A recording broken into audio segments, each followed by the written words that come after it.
paludisme est une pathologie parasitaire transmise par l'anophèle femelle, dit au plasmodium, et caractérisée par des fièvres accompagnées de céphalées, des courbatures et des signes digestifs tels que diarrhée et vomissements.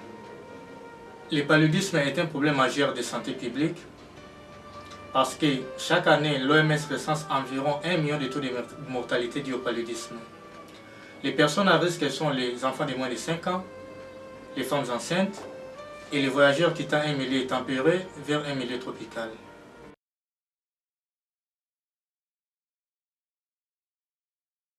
L'agent transmetteur du paludisme, c'est l'anophèle femelle. Pendant la prise de ses repas pour la maturation de ses œufs, c'est à ce moment qu'elle en profite pour pouvoir injecter les plasmodiums dans la circulation sanguine des individus.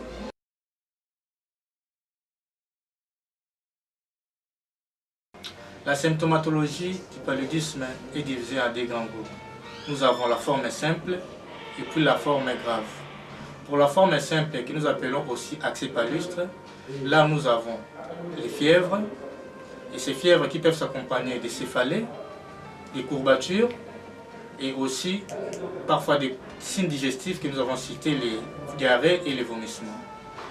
Tandis que pour les formes graves, là nous avons l'exacerbation des signes du paludisme simple, accompagnés aux caractéristiques de chacune des formes graves.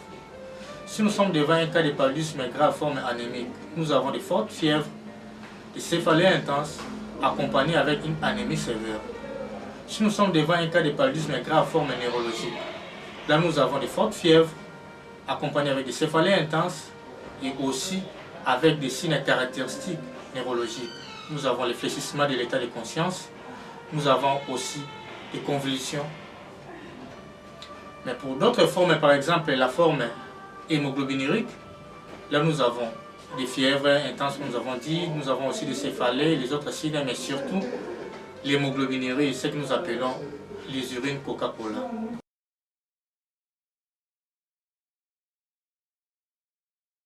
Le traitement du paludisme dépend aussi selon que nous sommes devant une forme simple appelée accès palustre ou une forme grave.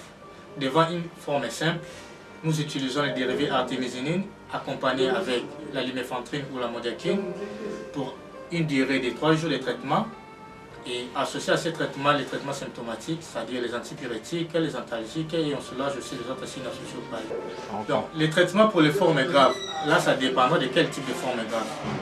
Si nous sommes par exemple devant les paludismes graves forme anémique, nous allons lever l'urgence en faisant une transfusion sanguine pour corriger l'anémie. Nous allons donner des antipyrétiques pour combattre la fièvre. Nous allons corriger les troubles électrolytiques et hémodynamiques. Et nous allons donner un traitement étiologique qui est basé sur la quinine. Et cette quinine sera prise en 2 prises, matin et soir, pour une durée d'environ 6 à 7 jours selon les cas.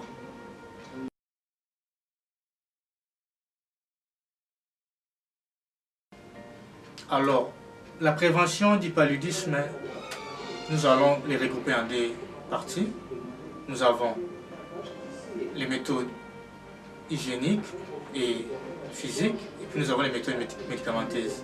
Dans les méthodes hygiéniques et physiques, là-bas nous avons l'usage des moustiquaires imprégnés d'insecticides, nous avons la pulvérisation d'insecticides dans nos locaux ou soit dans nos maisons, nous avons aussi l'hygiène environnementale, c'est-à-dire nous devons maintenir notre environnement très propre et très salubre afin d'éviter la stagnation des liquides et ces eaux-là qui favorisent la multiplication des moustiques.